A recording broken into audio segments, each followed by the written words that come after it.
ونستغفره ونؤمن به ونتوكل عليه ونعوذ بالله من شرور أنفسنا ومن سيئات أعمالنا من يهده الله فلا مضل له ومن يضلل فلا هادي له ونشهد أن لا إله إلا الله وحده لا شريك له ونشهد أن سيدنا ونبينا ومولانا محمدا عبده ورسوله أرسله بالحق بشيرا ونذيرا وداعيا إلى الله بإذنه وسراجا منيرا صلى الله على سيدنا محمد وآله الأبرار وأصحابه الأخيار وأزواجه الطيبات الطاهرات أوصيكم عباد الله وإياي أولا بتقوى الله أما بعد. அருமை தாய்மார்களே, சனது வழங்கப்படுகிற முக்கியமான நிகழ்ச்சி நம்முடைய ஆசிரியர் பிள்ளைகளுடைய சொற்பொழிவுக்கு பின்னாலே மிக மிக முக்கியமான நிகழ்ச்சி நடைபெறவிருக்கிறது.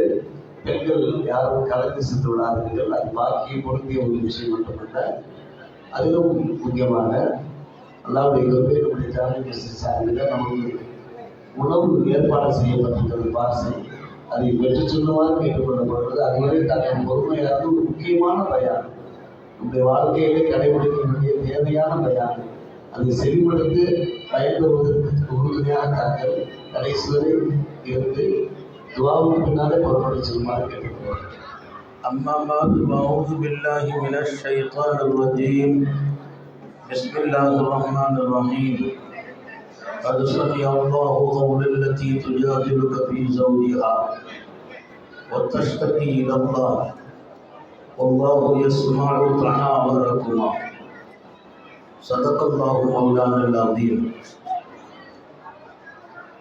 وقال نبي الله سيد البشر محمد رسول الله صلى الله عليه وسلم استوصوا بالنساء خيرا صدق نبي الله صلى الله عليه وسلم. எல்லாம் வல்ல அல்லாஹ்வின் அன்பும் மேலான கருணையும் நமக்கெல்லாம் வந்து சேரட்டுமாக. நமது உயிரினும் மேலான கண்மணி ஹாத்தமுன் நபியின் முஹம்மது ரசூலுல்லாஹி ஸல்லல்லாஹு அலைஹி வஸல்லம் அவர்களின் அன்பையும் ஷஃபாஅத்தையும் பெறுவதற்கு அல்லாஹ் நம் எல்லோருக்கும் தௌஃபீக் செய்வானாக. வல்ல ரஹ்மான் நமக்கும் நம்முடைய பெற்றோர், மனைவி, மக்கள், குடும்பத்தார் யாவருக்கும் உயிர் உள்ள வரையிலும் உடல் சுகத்தை நசீபாக்கி தருவானாக. மருத்துவமனை கஷ்டம், அதன் சிரமம் செலவுகளில் இருந்து நிரந்தரமான பாதுகாப்பை அல்லாஹ் நம் எல்லோருக்கும் கொடுத்து அருள் புரிவானாக. வானம் பூமியினுடைய ஆபத்துகளை விட்டும், முசீபத்துகளை விட்டும், கெட்ட முடிவுகளை விட்டும் நம்மையும் நம் குடும்பத்தையும் பாதுகாத்து அருள் புரிவானாக.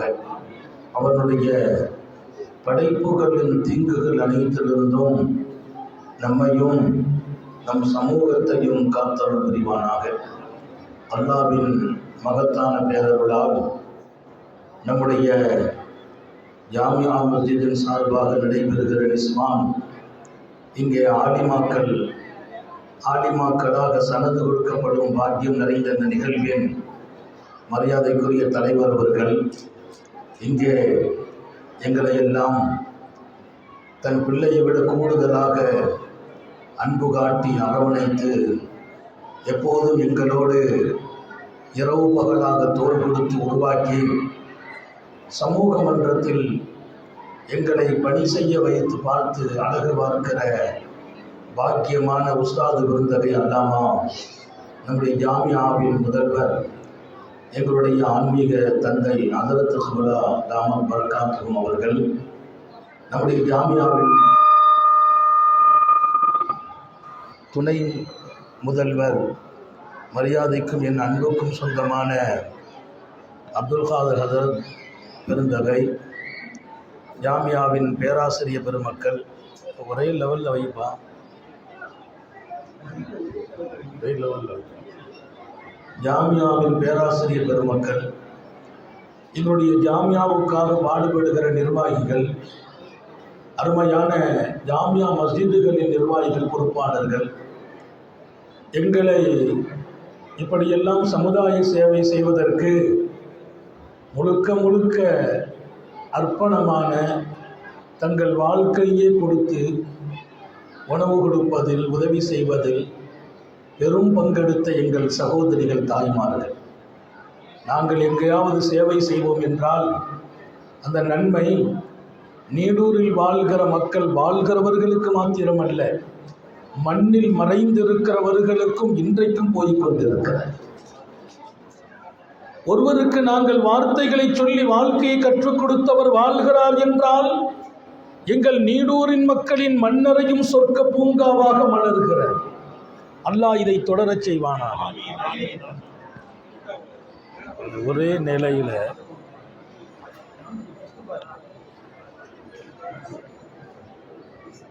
எங்கள் நீடூர் நெய்வாசலில் நாங்கள் உருவானோம்.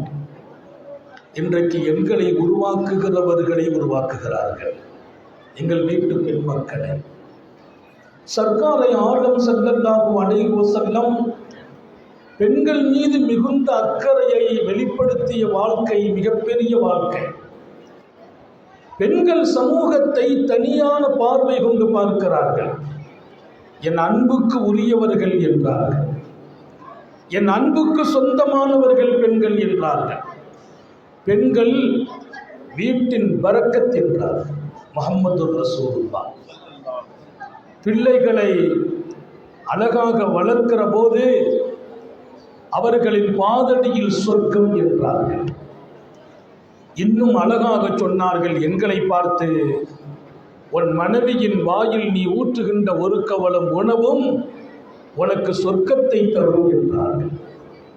அது தானம் என்றார்கள், தர்மம் என்றார்கள். சர்க்காரை ஆலம் பெண் மக்களை வளர்த்தார், உருவாக்கினார், அழகாக வளர்த்தார், கல்வியும் ஒழுக்கமும் கொடுத்து வளர்த்தார்.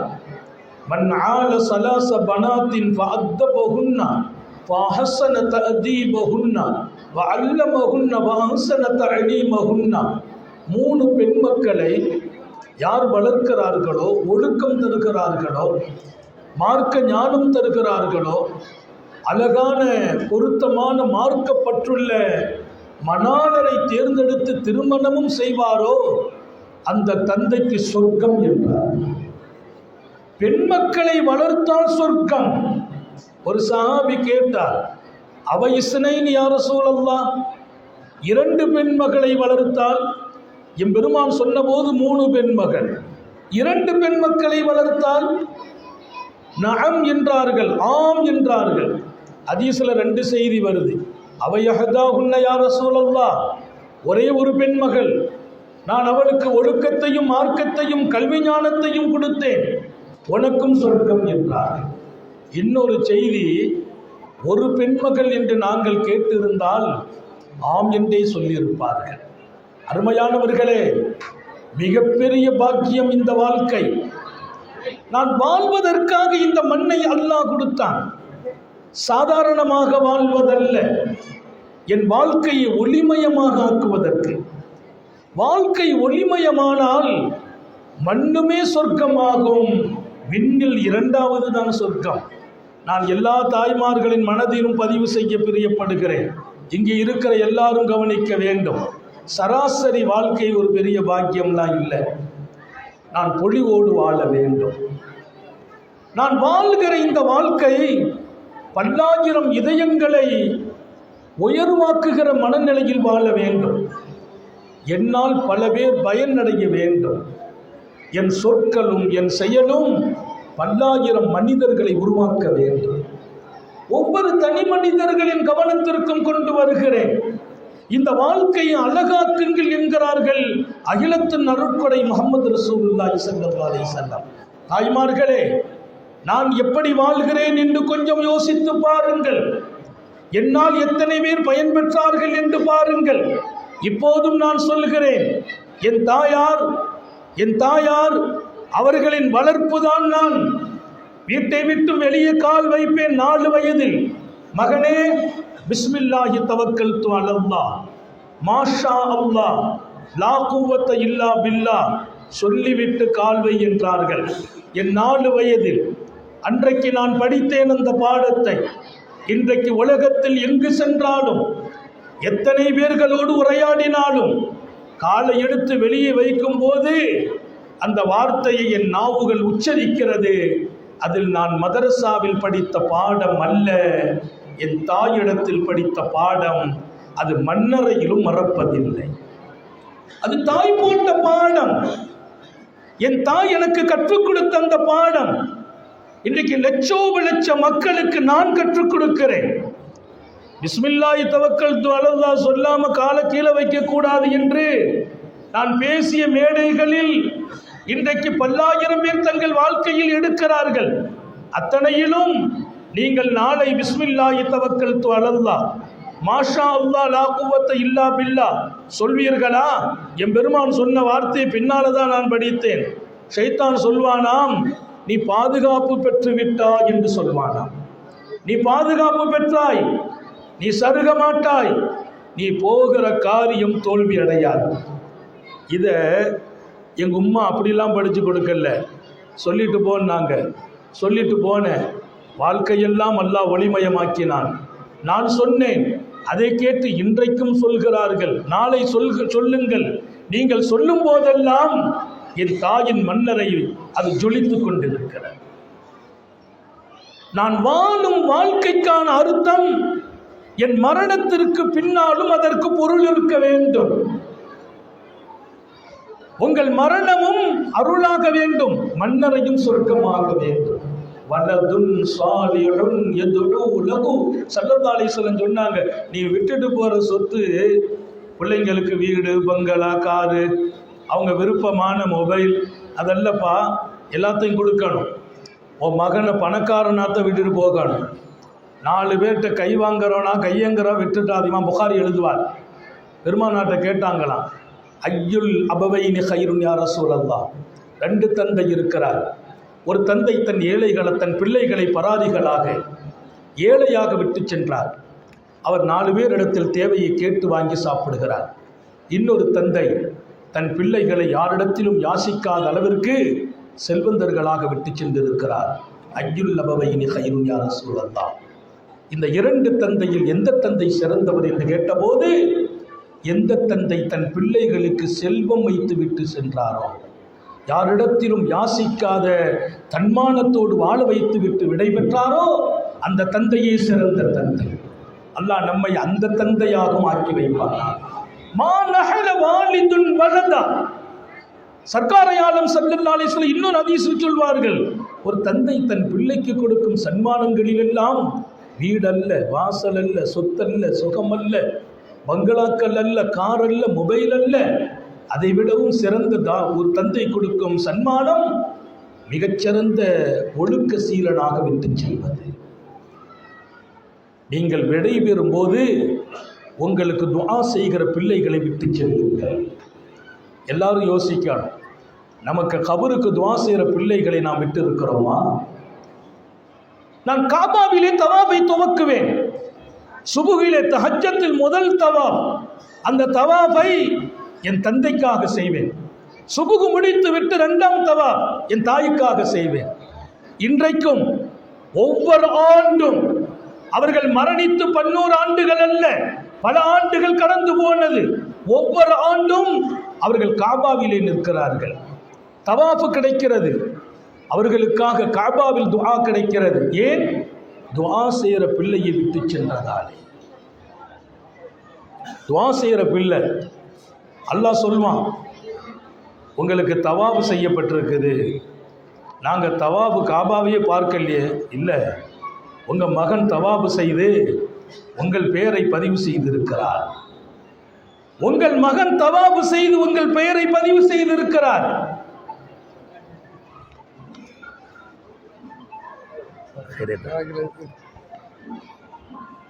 நான் வெளியில போயெல்லாம் உதாரணத்தை தேடவில்லை.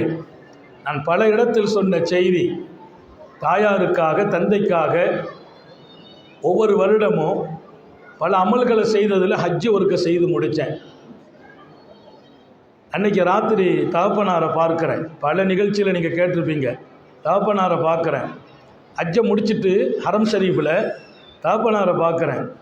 எங்கள் தகப்பனார் எனக்கு முன்னால் காபாவின் அருகாமையில் அந்த கோலத்தோடு, மக்காவில் இருக்கிற கோலத்தோடு எனக்கு முன்னால் நின்று தொழுது கொண்டிருக்கிறார்கள். அன்றைய கனவில் அவங்க காபாவுக்கே வந்ததில்லை, ஹஜ்ஜி செய்யலை. அவங்களுக்காக நான் ஹஜ்ஜி செய்து முடித்தேன்.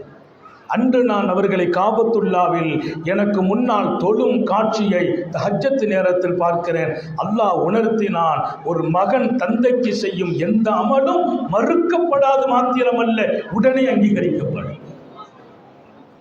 என் தாய்க்காக நான் தவாபு செய்தேன், உம்ரா முடித்தேன். அன்றைக்கு எங்கள் தாயாரை பார்க்குறேன். காபாவில் நான் கீழே நிற்கிறேன். அம்மா எக்ஸலேட்டர்லேருந்து கீழே இறங்குறாங்க. ஆலிம்சான்னு கூப்பிடுறாங்க.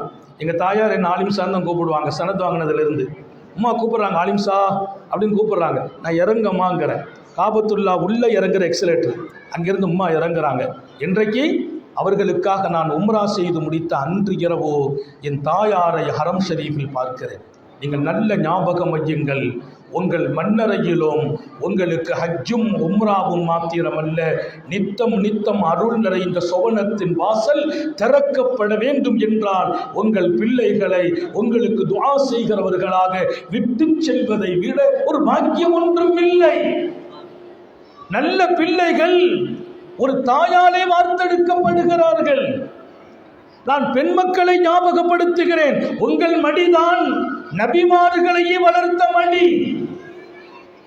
உலகத்தை புரட்டி போட்ட நபிமார்கள், சீர்திருத்தத்தை தந்த நபிமார்கள், அல்லாஹ்வை நோக்கி சமூகத்தை பயணிக்க வைத்த நபிமார்கள், ஒருவர் கூட பெண்ணாக பிறக்கவில்லை.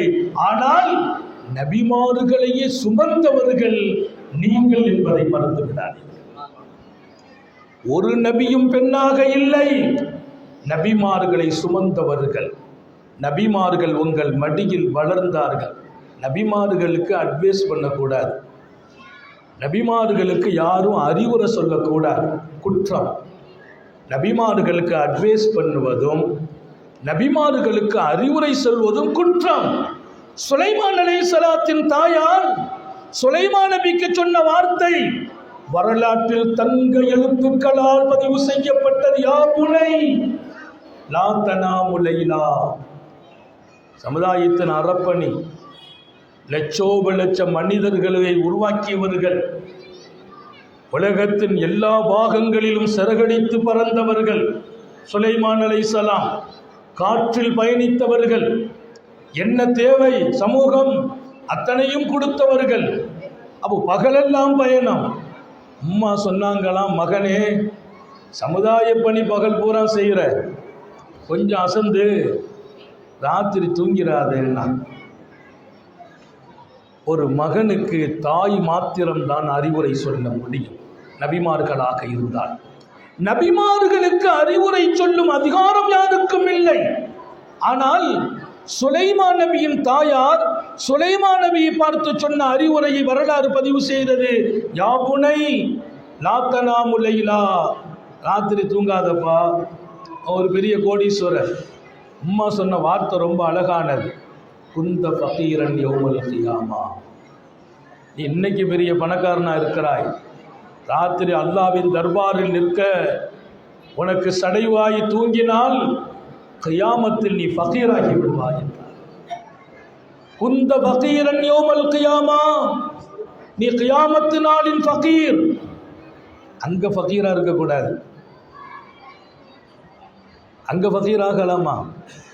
சுலைமான் நபி எவ்வளவு பெரிய செல்வந்தர் என்று அல்லாஹ்வும் சொன்னான்.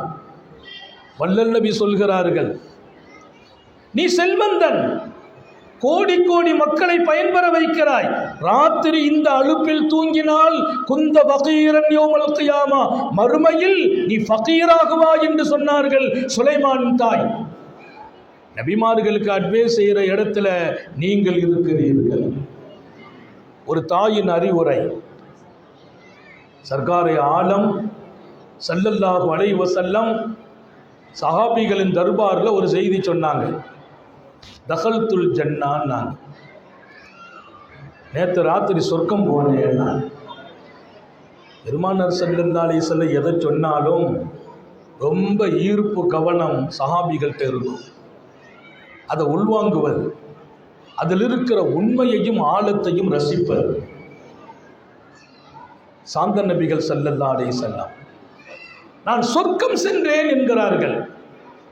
அந்த அடுத்த வார்த்தை ஃபைதன் ருமைசா, சொர்க்கத்தில் எனக்கு முன்னால் ருமைசா என்ற பெண்மணி நிற்கிறார். நான் சொர்க்கம் போனேன். பெருமானார் 1000 முறை சொர்க்கம் போயிருக்கிறாங்க. ஹதீஸின் பெருமக்கள் கனவுலகத்தில் ஹாரூன் யஸீலர் சொர்க்கம் போன நிகழ்வு 100கணக்கான நிகழ்வுகள். அப்போது சொர்க்கத்தில் நாம் பார்த்தது ருமைசாவை. யார் அந்த ருமைசா? யார் அந்த ருமைசா? உலக சரித்திரத்தையும் புரட்டி போட்ட பெண்மணி அன்னை ருமைசா. சாந்த நபி ஸல்லல்லாஹு அலைஹி வஸல்லத்தின் அன்பை உலகத்தில் அடையாளம் காட்டிய இடத்தில் ருமைசா. இஸ்லாம் இந்த மண்ணில் நிலைக்க வைத்த இடத்தில் அன்னை ருமைசா. உலகத்தில் எல்லா இடத்திலும் பெண்களை நிறுத்தி அழகு பார்த்தவர்கள் அகிலத்தின் அருட்கொடை சர்க்காரை ஆலம் ஸல்லல்லாஹு அலைஹி வஸல்லம். பெண்கள் அங்க போகக்கூடாது இங்க வரக்கூடாதுன்னா இல்லை, பெண்களை டாக்டராக ஆக்கினார்கள் சாந்த நபிகள். அன்னை ருஃபைதத்துல் அஸ்லமியாவை நபி பெருமானார் மருத்துவ நிபுணராக ஆக்குகிறார்கள். மஸ்ஜிது நபவியில் அம்மாவுக்குண்டு ஒரு கூடாரத்தை அமைச்சு கொடுத்தாங்க ரசூல் ஸல்லல்லாஹு அலைஹி வஸல்லம். மருத்துவத்தில் அம்மா ரொம்ப தேர்ச்சி. கந்தக்கிலே பாதிக்கப்பட்ட சையதுனா ஸஅத் ரலியல்லாஹு அன்ஹு அவர்களுக்கு சிகிச்சையின் பொறுப்பை அன்னை ருஃபைதா இடத்திலே ரசூல் ஒப்படைக்கிறாங்க. கந்தக்கில் பெரிய காயம் பல சஹாபிகளுக்கு. இன்னைக்கு சபா மசாஜித் 7 பள்ளிவாசல் அமைந்திருக்கு கந்தக்கில். அங்கே முஸ்தஷ்பா ருஃபைதான்னு ஒன்று அமர்ந்துச்சு. ருஃபைதாவின் மருத்துவமனை, அம்மாவின் பெயரில் ஒரு மருத்துவமனை இஸ்லாமிய உலகத்தில். நான் தாய்மார்களுக்கு சொல்கிறேன், இன்றைக்கு அண்ணல் ஸஅத் ரலியல்லாஹு அன்ஹு அவர்களின் உடல் நலம் ரொம்ப பாதிக்கப்பட்ட போது அவர்கள் கொஞ்சம் நிமிர்ந்தார்கள். யார் காரணம்? அன்னை ருஃபைதாவையும் அல்லாஹ் காரணமாக்கினான் என்று அல்லாமா இப்னு இஸ்ஹாக் எழுதுகிறார். உங்களை எங்கே நிறுத்தவில்லை ஸல்லல்லாஹு அலைஹி வஸல்லம். அன்னை ருமைசா அவங்கள பெண் கேட்டு வருகிறார். Abu Talha. அபூ தல்ஹா யாருன்னா அவர் மாதிரி ஒரு பணக்காரர் மதீனாவில் இல்லை. அப்துர் ரஹ்மான் இப்னு அவ்ஃபெல்லாம் தாண்டிய பணக்காரர். அபூ தல்ஹாவை போன்ற ஒரு மதீனாவின் பொருளாதார வளமிக்க சாபி இல்லை. அபூ தல்ஹா பெண் கேட்கிறார் ருமைசாவை. அம்மா சொன்ன பதிலை ரொம்ப ரசிக்கிறேன். அம்மா சொன்னாங்களாம், மாமிசுலுக்க யுரத்து யாபா தல்ஹா, மாமிசுலுக்க யுரத்து யாபா தல்ஹா. நீங்கள் பெண் கேட்டு வந்து அதை மறுக்கிறது அது யாருக்குமே முறை இல்லை. நீங்கள் கேட்டு மறுப்பது அது அழகும் இல்லை. ஆனால் உங்களை நான் நிக்கா செய்ய முடியாதுன்னாங்க. ஒரு மிகப்பெரிய பணக்காரர், பொருளாதாரம் அவருக்கு பின்னால் நடை போட்டது. நிறைய பேர் பொருளாதாரத்துக்கு பின்னால் நடை போடுவாங்க, பொருளாதாரம் அவரை தேடி ஓடியது.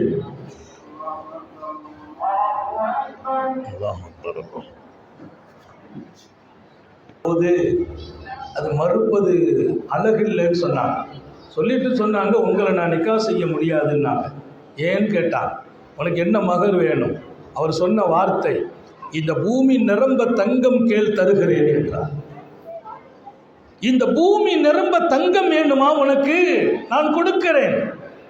அம்மா சொன்ன வார்த்தை, லா தஹபன் வலா ஃபில்லத்தன் உரீத், தங்கமும் எனக்கு விருப்பமில்லை, வெள்ளியும் எனக்கு விருப்பமில்லை, மாறாக என் விருப்பமெல்லாம் நீங்கள் அல்லாஹ் உடையவனாக ரசூல் உடையவராக மாற வேண்டும் என்றார்கள். என்ன சொல்கிறாய்? அவர் காஃபிர். அன்னைக்கு அவர்கிட்ட இஸ்லாம் இல்லை.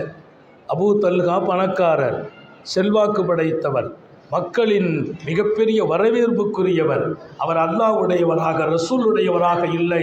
நான் விரும்புவதெல்லாம் நீங்கள் அல்லாஹ் உடையவராக வாழுங்கள், மாறுங்கள், நான் நிக்கா செய்துக்கிறேன். நான் என்ன செய்யணும்னு கேட்டாங்க. உத்தம நபியை சந்திங்கள்.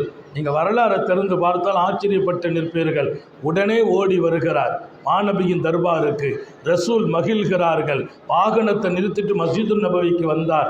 வந்தவுடன் சொன்னார், எனக்கு களிமா சொல்லி தாருங்கள் என்று. அகமகிழ்ந்து போகிறார்கள் உத்தம நபிகள், பாராட்டுகிறார்கள். களிமா சொன்னபோது சொன்னார், நான் ருமைசாவை வாழ்க்கை துணையாக எடுப்பதற்கு எனக்கு தாங்களும் தேவை, தங்களின் ரப்பும் தேவை என்றார். என் ரப்பை நான் அடைந்தேன், ரசூலின் நேசம் கிடைத்தது, அன்னை ருமைசாவால் என்று பின்னால் பாராட்டுவார் அபூ தல்ஹா. மிகப்பெரிய சஹாபி. இஸ்லாமிய வரலாற்றில் பல்லாயிரம் எதிரிகளை வீழ்த்திய இடத்தில் அபூ தல்ஹா நிற்கிறார். ரசூலை தூக்கி சுமந்த இடத்தில் நிற்கிறார். எல்லாரும் ஓடிய போது நிலை குலையாமல் ரசூலை பாதுகாத்த இடம் அபூ தல்ஹாவுக்கு உண்டு. இதையெல்லாம் அபூ தல்ஹா சொல்வார், இது அத்தனையின் நன்மையிலும் நான் கொடுத்து வைத்தவன் இல்லை, என் மனைவி ருமைசாவை கொடுத்து வைத்தவர்கள். தாய்மார்களின் உலகத்தில் சொல்வேன், உங்களின் மிக உயர்ந்த உணர்வுகள் தான் லட்சோப லட்ச தீனினுடைய அருளாளர்களை உருவாக்கியது, சஹாபிகளை ரசூலோடு முகவரிப்படுத்தியது, அல்லாஹுவின் நெருக்கத்தில் கொண்டு நிறுத்தியது. நீங்க ஆன்மீகத்துக்குள்ள போனாலும் சரி, மாபூபு சுபஹானி முஹியுத்தீன் அப்துல் காதிருல் ஜீலானி அழகாக சொல்வார், ஒரு கொல்ல கூட்டத்திற்கே ஹிதாயத்தை கொடுத்துட்டீங்களேன்னு சொன்னாங்களாம் முரீதுகள். அவங்க சொன்னாங்க, அது நான் அல்ல, அன்னை உம்முல் ஹைர் என்றார்களாம். யார் அந்த உம்முல் ஹைர்? என் தாயார் உம்முல் ஹைர் என்றார்கள். கொல்ல கூட்டம் ஹிதாயத்துக்கு வந்ததற்கு இந்த அப்துல் காதர் அல்ல காரணம். இந்த அப்துல் காதருக்கு பொய் சொல்லாதே என்று சொன்ன என் தாயார் உம்முல் ஹைரே காரணம். மாபூபு சுபஹானி முஹியுத்தீன் அப்துல் காதர் ஜீலானி போன்ற ஞானிகளும் சூஃபிகளும் உருவான இடத்தில் எங்கள் சகோதரிகளே நீங்களே ஜொலிக்கிறீர்கள். உலகம் பூராவும் ஹதீஸை கொண்டு சேர்க்கிறார் இமாம் புகாரி. உலகம் பூரா ரஷ்யாவிலே பிறந்து அவர்கள் செய்த பயணம் அன்றைய உலகிலா இத்தனை பயணம் என்று வியக்கும் அளவிற்கு இமாம் புகாரி சொல்வார். அவர்களை பார்த்து இமாம் முஸ்லிம் சொன்ன போது, யா ஷைகுல் முஹத்திஸீன் ஓ யா சையதுல் முஹத்திஸீன்கிறாங்க. ஹதீஸினுடைய ஆய்வாளர்களின் தலைவர் அவர்களே, ஹதீஸினுடைய ஷேகுமார்களின் தலைவரே என்று சொன்னார் இமாம் முஸ்லிம். கையை முத்துறாங்க இமாம் புகாரி ரஹ்மத்துல்லாஹி கையை. இமாம் புகாரி சொன்னார்களாம், இந்த முத்துதலும் இந்த ஷைகுல் முஹத்திஸும் நான் பெறவில்லை, இதற்கு பின்னால் என் தாயார் இருக்கிறார்கள் என்றார். இமாம் புகாரி போன்ற ஹதீஸின் ஆய்வாளர்களும் இந்த உலகில் ஜொலிக்கும் இடம் பெண்களே நீங்கள் கொடுத்த இடம். அஹ்மது பின் ஹம்பல் அவங்கள ஒருத்தர் பார்த்துட்டாருன்னா அவர் ஹிதாயத்து பெற்றுருவான்னு ஒரு காலம் பேசப்பட்டுச்சு. மன்றா அஹமதன் அகமதை ஒருத்தர் பார்த்து விட்டால் கான மூமினா, அவர் மூமினாகி விடுவாருங்கிறான். அவர் மூமினா இல்லாட்டால் அவங்க முகத்தை பார்த்தா ஈமான் கிடைச்சிரும் என்று ஒரு செய்தி. அஹ்மது பின் ஹம்பல் சட்டக்கலையில் மாபெரிய அறிஞர், ஆன்மீகத்துறையின் வெளிச்சம். அஹ்மது பின் ஹம்பல் ரஹ்மத்துல்லாஹி அலைஹியை மக்கள் தூக்கி நிறுத்தி அழகு பார்த்த போது சொன்னார்கள், நான் ஜொலிக்கிறேன் என்று நினைக்கிறீர்களா? இந்த இல்மை, என் இபாதத்தை, என் இல்மை, என் ஞானத்தை, என் இபாதத்தை, இன்னொரு வார்த்தை சொன்னாங்க, எனக்கும் அல்லாவுக்கும் ஏற்பட்ட நெருக்கத்தை நான் 4 வயதில் இருந்தபோது என் இதயத்தில் கொடுத்த என் தாய்தான் இந்த அத்தனை புகழுக்கும் காரணம் என்றார்கள். நான் சட்டமேதைகளை வார்த்தெடுத்த வெளிச்சமாக உங்களை பார்க்கிறேன். ஹதீஸின் மிகச்சிறந்த அறிவிப்பாளர்கள் உங்களுக்கு பின்னால், அபூ சுப்ஹானி போன்ற ஆன்மீக ஞானிகள் உங்கள் மடியில். நாங்கள் கடந்து வந்த பாதையில், ஈமானுக்கு வெளிச்சம் கிடைத்த பாதையில், இஸ்லாம் ஜொலிக்கும் இடத்தில் உங்களை மறந்து நாங்கள் எங்கேயும் ஜொலிக்கவில்லை. பெண்கள் இல்லாத இஸ்லாம் இல்லை, பெண்கள் இல்லாத ஹதீஸ் இல்லை. ஒரு ஹதீஸை சொன்னா அவங்க ஆச்சரியப்படுவீங்க. ஹதீஸினுடைய அறிவிப்பாளர்கள் 5 லட்சம் பேர் இருக்கிறாங்க. ஹதீஸின் அறிவிப்பாளர்கள் 5 லட்சம் பேர். இந்த 5 லட்சம் பேரில் 75,000 பெண்கள் இருக்கிறார்கள். ஹதீஸை கொண்டு உலகத்தில் சேர்த்த இடம். நபி பெருமானார் ஸல்லல்லாஹு அலைஹி வஸல்லத்தின் வாயின் வழியே அல்லாஹ் ஒளி ஊட்டி அந்த செய்திகள் லட்சோப லட்ச இருதயத்தை இன்றைக்கு மாற்றிக்கொண்டிருக்கிற ஹதீஸ். இன்றைக்கு அமெரிக்கா போன்ற நாடுகளில், ரஷ்யா போன்ற நாடுகளில் 1000 சக்திகளை தாண்டி ஈமான் இன்றைக்கும் வளர்கிறது. அவங்க கையில் புகாரி ஷரீஃப் இருக்கிறது, திருமதி ஷரீஃப் இருக்கிறது இளைஞர்களின் கையிலே. இந்த ஹதீஸை தொகுத்தவர்களிலே 75,000 பெண்கள் இருக்கிறார்கள். நான் எங்கே உங்களை மறப்பது?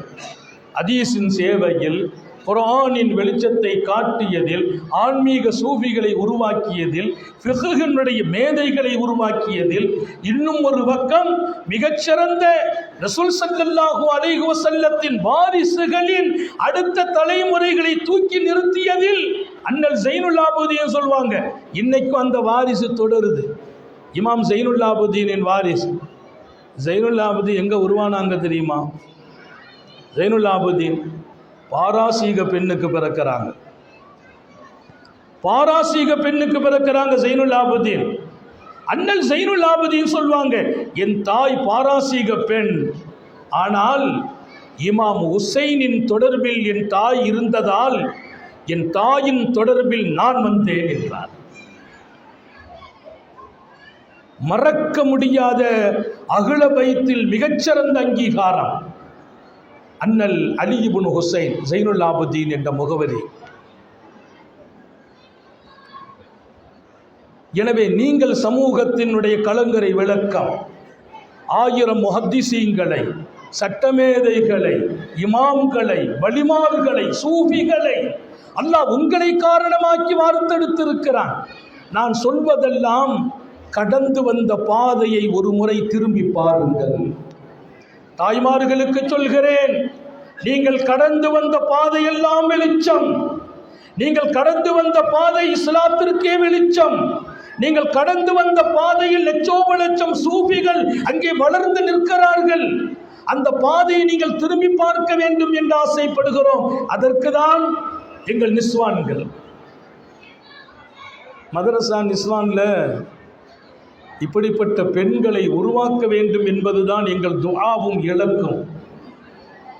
கடைசி வரைக்கும் அல்லாஹ்வின் அச்சத்தில் வாழ்ந்த பெண்மணிகள் தான் உங்களுக்கு ரோல் மாடல். ஆயிஷா ரலியல்லாஹு அன்ஹா, நான் டயத்தில் முடிச்சிருவேன், எனக்கு 9 மணிக்கு ட்ரெயின், இன்னொரு 5 நிமிஷம் கூடனா பேச முடியும். அன்னை ஆயிஷாவினுடைய கடைசி நேரம். ஆயிஷாவை பற்றி தெரியாதவங்க இல்லை. இந்த தீனை என் மனைவி ஆயிஷாட்டை எடுத்துக்கங்கன்னு நாங்கள் ஸல்லல்லாஹு அலைஹி வஸல்லம். நான் சொன்ன அந்த பாதை தான். நாடாளுமன்றத்தில் விவகாரம் ஏற்படுது. ஜனாதிபதியாக உமர் இப்னு கத்தாப் இருக்கிறாங்க. அந்த அவையை ஒத்தி வைக்கிறாங்க. விவகாரத்துக்கு பதில் இல்லை, ஒத்தி வச்சாங்க. ஒத்தி வச்சுட்டு ஒரு குழு அமைச்சாங்க. நேராக ஆயிஷா நாயிட்ட போய் கேளுங்க, அந்த முடிவை அவையில் அறிவிப்போம். ஆயிஷா நாயி கொடுத்த முடிவு தான் நாடாளுமன்றமே பேசியது. அத்தனை பெரிய ஞானம் உள்ள கனவி அன்பு மனைவி ஆயிஷா சக்கராத்தில் இருக்கிறாங்க. அம்மா நோன்பு நோத்த நாட்களை எண்ணினால் அவங்க நோம்பில்லாத நாளை விட நோன்பு நோத்த நாட்கள் தான் அதிகம். அம்மா கொடுத்த சதகாவினுடைய அளவை நீங்கள் நிறுத்தால் அதை நிறுப்பதற்கு அளவுகோல் இல்லை என்றார்கள். அத்தனை தியாகம் நிறைந்த, தானம் கொடுத்த, இதையெல்லாம் மேலாக ரசூலின் அன்பு மனைவி, சொர்க்கத்திலும் உங்கள் மனைவி ஆயிஷா என்ற சோபனம். அம்மாவுடைய கடைசி நேரம். அம்மாவை சந்திக்க சஹாபிகள் வர்றாங்க. அம்மா சக்கராத்தில் இருக்கிறாங்க. வந்தபோது சஹாபிகள் அம்மாவை பற்றி பேசினாங்க. அம்மா ஒரு வார்த்தை, தயவு செய்து யாரும் என் இறைவனினுடைய அச்சத்தில் நான் இருக்கும் இந்த நிலையில் என்னை எதையோ பெருமையை சொல்லி என்னை மாற்றி விடாதீர்கள். நீங்கள் அப்படிப்பட்டவங்க இப்படிப்பட்டவங்கன்னு சொல்லி எனக்கு இருக்கிற பயத்தை போக்கிடாதீங்க. நான் பயப்படுகிறேன். ரசூல் ஸல்லல்லாஹு அலைஹி வஸல்லம் அவர்களின் வஃபாத்துக்கு பின்னால் என்னவெல்லாம் எங்கள் வாழ்க்கையில் நடந்திருக்குமோ என்று நான் பயப்படுகிறேன். ஆனால் நல்லா கவனிச்சுக்கிறணும், வஃபாத்துக்கு பின்னால் ஆயிஷா நாயகி நோற்ற நோன்பின் அளவு அவர்கள் நோன்பில்லாத நாளை விட அதிகம். கொடுத்த தர்மம் எடை போட்டு நிற்க முடியாத தர்மம். அந்த நாட்களை குறித்து சொல்கிறார்கள். ரசூலின் வஃபாத்துக்கு பின்னால் எப்படி வாழ்ந்தோமோ என்ற அச்சம் இருக்கிறது. எங்களை நீங்கள் எங்கள் பெருமையை சொல்லி எங்கள் அச்சத்தை போக்காதீர்கள் என்ற போது சஹாபிகள் மௌனமாயிட்டாங்க. அந்த நேரத்தில் எல்லாருக்கும் தெரியணும், அந்த பெட்டியை தூக்கிட்டு வான்னு சொன்னாங்களா ஆயிஷா. இந்த பெட்டியை தூக்கிட்டு வர்றாங்க, ஒரு சின்ன பெட்டி. அந்த பெட்டி அன்னைக்கு இருந்த அழகு, அந்த பெட்டிக்கு அவ்வளவு அழகு, சின்ன பாக்ஸு. அதை தூக்கிட்டு வர்றாங்க. வரும்போதே மனம், அவ்வளவு மனம், கஸ்தூரி மனம். எல்லா சஹாபிகளும் வந்தவங்க போகிற அதிர்ச்சியில் நிற்கிறாங்க. என்ன பெட்டி அம்மா கொண்டு வர சொல்கிறாங்க. அதை கொண்டு வைத்த போது வாங்குறாங்க. வாங்கி திறந்தால் உள்ளே அழகான ஒரு ஜுப்பா. அந்த ஜுப்பாவை எடுத்து முத்துகிறார்கள், நெஞ்சில் அணைக்கிறார்கள். சொன்னார்கள், என் பெருமான் ஸல்லல்லாஹு அலைஹி வஸல்லம் பிரியமாக அணிந்த ஜுப்பா. இந்த ஜுப்பாவை நான் பாதுகாத்திருக்கிறேன். எதற்கு தெரியுமா? என் மண்ணறையில் நான் மண்ணால் தீண்டப்படாமல், மண்ணறையில் சங்கடப்படாமல் இருப்பதற்கு இந்த ஜுப்பாவை என் கஃபனாக ஆக்குங்கள் என்றார். இத்தனை பெரிய அமலுடையவர்கள் தாய்மார்களே, ஆயிஷாவின் பாரம்பரியம் நீங்கள். என்ன தைரியம் நமக்கு வர முடியும்? நான் இரவிலே நின்று தொழுதிருக்கிறேன், பகலில் நோன்பு வைத்திருக்கிறேன், அழகான வாழ்க்கையில் என் பிள்ளைகளை நிறுத்தினேன். அது பெருமைக்குரியது. அதனால் உங்களுக்கும் அல்லாஹ்வுக்கும் உள்ள உறவை குறைத்துக் கொள்ளாதீர்கள். என் மண்ணறையில் நான் நிம்மதி பெறுவதற்கு அமல் இல்லை. என் பெருமானின் ஜுப்பாவை என் நெஞ்சிலே கஃபனாக்கி அடக்கம் செய்யுங்கள் என்றார்கள் ஆயிஷா. அவங்க செய்த கடைசி வசியத். அந்த ஜுப்பாவை ஆயிஷா நாயகி குளிப்பாட்டின பின்னால் கஃனிடும்போது அந்த ஜுப்பாவை நெஞ்சில் விரிக்கிறாங்க. கஸ்தூரி மனம் அவ்வளவு கமல்கிறது. ஆயிஷாவின் அறிவுரை, ஆயிஷா சொன்ன வார்த்தை, என்னை அல்லாஹ் மண்ணிலிருந்து எழுப்பும் வரையிலும் மண்ணும் என்னை தொடாது, முத்தம நபியின் ஜுப்பாவின் பரக்கத்தால்.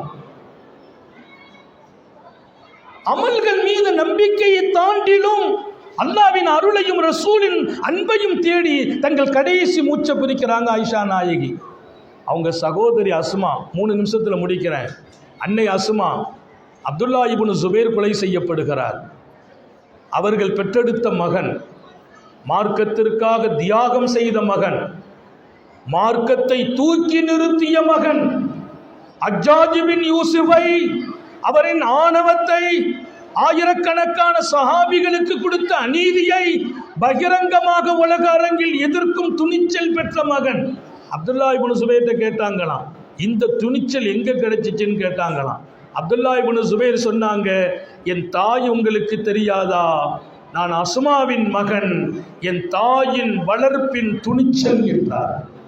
ஒரு பிள்ளையின் துணிச்சலும் தைரியமும், மார்க்கத்தினுடைய வீரியமும் வீரமும், ஒரு அழகான தாயினுடைய அருமையான வளர்ப்பு என்பதை தீர்மானித்து பேசுவார்கள். அப்துல்லா இப்னு ஜுபைர் கொலை செய்யப்பட்டுட்டாங்க. அம்மா அந்த துயரில் எல்லாரும் வந்து அம்மாவை துக்கம் விசாரித்தாங்க. அம்மா சொன்னாங்க, என் பையன் மௌத்தா போயிட்டான்டா விசாரிக்க வந்தீங்க, அது துக்கம் இல்லை, என் மகனை நேற்றே நான் சொர்க்கத்தில் பார்த்துட்டேன்னா. எனக்கு துக்கம் இருக்குதுன்னாங்க. என்ன துக்கமா உங்களுக்கு? மகனை தான் சொர்க்கத்தில் பார்த்துட்டீங்களே. மகன் தூக்கில் தொங்குகிறார். நல்ல ஞாபகம் வைக்கணும், இன்னும் தூக்கு மேடையிலிருந்து இறக்கப்படவில்லை. அம்மா சொல்கிறாங்க, மகன் நேற்றே சொர்க்கம் போயிட்டார், ரூகு பிரிஞ்சோன்னே ரூகு போயிடும் சொர்க்கத்துக்கு. எனக்கு ஒரு பெரிய சோகம் இருக்குது, கவலைப்படுற. என்ன கவலை? என் மகனின் மௌத்தோடு, அவர் இறந்ததோடு, தூக்கிலிடப்பட்டதோடு அதனோடு நான் வைத்திருந்த என் பாதுகாப்பு என் மகனுக்கு கொடுத்திருந்தேன். முஹம்மது ரசூலுல்லாஹி ஸல்லல்லாஹு அலைஹி வஸல்லம் அணிந்த ஜுப்பா, அந்த ஜுப்பாவையும் அவர்கள் அபகரித்து கொண்டார்கள். அந்த ஜுப்பா லகமீசு ரசூலில்லாஹி ஸல்லல்லாஹு அலைஹி வஸல்லம் அஷத்து மின் கத்ரி இப்னி, என் மகன் ஷஹீதானதை விட என்னை சோகப்படுத்திய நிகழ்வு அந்த ஜுப்பா காணாமல் போய்விட்டது என்றார். எந்த ஜுப்பா? மாமணி ஸல்லல்லாஹு அலைஹி வஸல்லம் அணிந்த ஜுப்பா. அந்த ஜுப்பாவை கொண்டே எங்கள் வாழ்க்கையில் நாங்கள் வெற்றி பெற்றோம். அந்த ஜுப்பா தான் என் மரணத்திற்கும் நான் வைத்திருந்தேன். உடனே ஒருத்தர் சொன்னார், அந்த ஜுப்பாவை ஒரு ஷாம்வாசி வச்சிருக்கிறார், அப்படின்னா அவர்கிட்ட எப்படியாவது வாங்கிறோம்னாங்க. அவர் சொன்னார், வாங்குங்க, நான் கொடுத்துட்றேன். ஆனால் அவர் யாருன்னு கேட்டாங்க. உங்கள் மகனை கொலை செய்வதில் அவரும் பங்காளி, அவருக்கு நான் என்ன செய்ய முடியும், அவரை மன்னிச்சிட்டா கொடுத்துருவாரான்னா. அவர்கிட்ட போய் கேட்டாங்களாம் ஜுப்பாவை, நான் கொடுக்குறேன், என்ன அஸ்மா மன்னிக்கணும். அஸ்மா சொன்னாங்க, ரசூலுடைய ஜுப்பா என் உயிரை விட மேலானது, அது என் மன்னரைக்கு சுகம் தரும். ஆனால் என் மகனை அக்கிரமமாக அடித்தவனை, தாக்கியவனை மன்னிக்கும் மனசில்லை. அந்த ஜுப்பாவை இழக்க எனக்கு எந்த காலத்திலும் உணர்வுகள் கூட வரவில்லை. ஜுப்பா வேணும் என்றார்கள். வரலாறு வேறு ஒரு பக்கம் போகும். நான் இங்கே சொல்ல வருகிற செய்தி, அல்லாவின் தொடர்பை அடைவதில், ரசூலின் இன்பத்தில் துடிப்பதில், தன் வாழ்க்கையின் மரணத்திற்கு பின்னால் மன்னரையை சுகமாக்குவதில், இந்த சமூகத்தில் மாணவியின் பாசறையில் பயின்ற அந்த பெண்களும் இத்தனை பெரிய இடம் வகித்திருக்கிறார்கள் என்று சொன்னால், மிகப்பெரிய இறை நெருக்கத்தையும் ரசூலின் அன்பையும் உலகத்தில் அடையாளம் காட்டும் இடத்திலும் இந்த சமூகத்தின் பெண்களை நாங்கள் மறக்க முடியவில்லை. எனவே மிகச்சிறந்த இடம் உங்களுக்கு இருக்கிறது. வாருங்கள் என்கிறேன், அல்லாவை நோக்கி பயணிங்கள் என்கிறேன், ரசூலின் அன்புக்காக வாருங்கள் என்கிறேன். நாளைய தலைமுறை, இந்த மண்ணில் நாங்கள் ஆசைப்படுகிறோம், போதையில்லாத தலைமுறை உருவாக்க வேண்டும், ஒழுக்க சீரழிவு இல்லாத தலைமுறை உருவாக்க வேண்டும், பெற்றோர்களை மதிக்கும் தலைமுறை உருவாக்க வேண்டும், இந்த தீனை சுமக்கும் பிள்ளைகள் இருக்கிறார்கள் என்று எங்கள் மன நம்பிக்கையை பலப்படுத்தும் தலைமுறை உருவாக்க வேண்டும். அதை உங்கள் மடியில் தான் உருவாக்க முடியும். உங்கள் மடியில் வலிமார்கள் உருவாக்க இருக்கிறார்கள், நபிமார்கள் வளர்ந்திருக்கிறார்கள். நீங்கள் நாளைய தலைமுறையை அழகாக வளர்ப்பதற்கும் வார்த்தெடுப்பதற்கும், எங்கள் நீடூரிலே வலிமார்களை நடமாடுவதற்கும் நீங்கள் காரணமாக வேண்டும். எங்கள் நிஸ்வான்களை நாங்கள் உருவாக்கிய நோக்கம் அதுதான் என்பதை ஆழமாக பதித்து, அப்படிப்பட்ட நல்ல பெண்மணிகளை இன்னும் நாங்கள் காண அல்லாஹ் தௌஃபீக் செய்வானாக. எங்களை உருவாக்கிய இடம் உங்களுக்கு இருக்கிறது. ஆயிரம் ஆயிரம் இஸ்வாயிகளை நீங்கள் உருவாக்கி இருக்கிறீர்கள். இனி உங்கள் ஊரில் அவுலியாக்கள் வளர வேண்டும். அடுத்தடுத்த தலைமுறைகள் ஆண்களையும் பெண்களையும் வளர்க்கும் இடத்தில் நீங்கள் அழகாக உங்களை மாற்றுங்கள், அழகாக நீங்கள் வளர்ந்து விடுங்கள். அடுத்த தலைமையை அழகாக வளர்க்க வேண்டும். அதற்கு அல்லாஹ் அருள்பாலிப்பானாக என்ற துஆவோடு ரப்புல் ஆலமீன் இந்த மஜ்லிஸை பொருந்திக் கொள்வானாக. எங்கள் அன்பு சகோதரர் அசார் பிலாலி மிகச்சிறந்த பண்பாளர், ஒழுக்கமுள்ளவர், உஸ்தாதுமார்களின் நெருக்கமும் துவாவும், அதோடு அவர் நம்மிடத்தில் பையத்தும் ஆனவர், ரொம்ப மானசீகமான இறை நெருக்கத்திற்காக நம்மை ரொம்ப ஏங்கி கொண்டிருப்பார். நான் அடுத்த வாரம் தான் மிஸ்பாவுல் ஹுதாவுடைய பட்டமளிப்பு விழா. எனக்கு எத்தனை ஆயிரம் கூட்டத்துக்கு போனாலும் மிஸ்பாவுல் ஹுதாவில் பேசுகிற மாதிரி நிம்மதி எங்கேயும் இருக்கிறது இல்லை. நான் பிறந்த ஊர் போல வளர்ந்த ஊர், உருவாக்கிய ஊர். இன்றைக்கு அவருடைய நிர்பந்தம் 2 வாரம் தொடரச் செய்தான் அல்லாஹ். எல்லாம் அல்ல அல்லாஹ் எங்களை போன்றவர்கள் எங்கிருந்தாலும் நாங்கள் நீடூரையும் நெய்வாசரையும் மறக்க மாட்டோம், மறப்பதில்லை, மறப்பது நியதியும் இல்லை என்று சொல்லி அல்லாஹ் பொருந்திக் கொள்வானாக. நீண்ட நெடிய நாட்கள் நோய் நொடிகள் இல்லாமல் உடல் ஆரோக்கியத்தோடு மன நிறைவோடு இன்பத்தோடு அல்லாஹுவை நின்று வணங்கி வழிபட்டு வாழும் நசீபையும் பாக்கியத்தையும் எல்லாம் வல்ல அல்லாஹ் உங்களுக்கும் எனக்கும், நம்மை ஈன்றெடுத்த தாய் தந்தையர்களுக்கும், நமது மனைவி மக்கள் உற்றார் உறவினர் யாவருக்கும் கொடுத்தருள் புரிவானாக. நாம் பெற்ற பிள்ளைகளை கண்குளிர்ச்சியாக்கி வைப்பானாக. நமது பிள்ளைகளின் இல்மிலும் ஈமானிலும் அமலிலும் ரிசுகிலும் அல்லாஹ் பரக்கத் செய்வானாக. நம்முடைய பிள்ளைகளுக்கு உரிய காலத்தில் பொருத்தமான ஜோடிகளோடு திருமணங்களை நசீபாக்குவானாக. குழந்தை பாக்கியங்களை வழங்குவானாக. திருமண வாழ்க்கையில் கணவன் மனைவியோடு, மனைவி கணவனோடு மாணவி கற்றுக் கொடுத்த வாழ்க்கையில் நின்று வாழ்ந்து சொர்க்கத்திலும் தொடரச் செய்வானாக. குழந்தை இல்லாதவர்களுக்கு குழந்தை பாக்கியங்களை வழங்குவானாக. குழந்தையை கர்ப்பமாக இருக்கிற எங்கள் சகோதரிகளுக்கும் பிள்ளைகளுக்கும் சுகமாக தாயும் பிள்ளையும் ஹயாத்தோடு அருளோடு அல்லாஹ் பிறப்பதற்கும் வளர்வதற்கும் தௌஃபீக் செய்வானாக. உயிரினும் மேலான கண்மணி ஹாத்தமுன் நபியின் சர்க்காரை ஆலம் சுந்தர நபிகள் ஸல்லல்லாஹு அலைஹி வஸல்லம் அவர்களை கனவிலும் நனவிலும் கண்டுகளிக்கும் பெரும் பாக்கியத்தை அல்லாஹ் நம் எல்லோருக்கும் கொடுத்தருள் புரிவானாக என்ற நல்ல துஆக்களோடு உங்கள் எல்லோருடைய துஆவை ஆதரவைத்து, குறிப்பாக எங்களுடைய உஸ்தாது பெருந்தகை அல்லாமா எங்களுடைய ஜாமியாவின் முதல்வர் ஹஸரத் கிப்லாவின் துஆவை, எங்களுடைய பேராசிரியர் பெருமக்கள் உலமாக்களின் உயிரோட்டமான துஆவை ஆதரவைத்து என் வார்த்தைகளை நிறைவுபடுத்துகிறேன். வாஹிரு தஅவானா அனில் ஹம்துலில்லாஹி ரப்பில் ஆலமீன். அஸ்ஸலாமு அலைக்கும் வரஹ்மத்துல்லாஹி.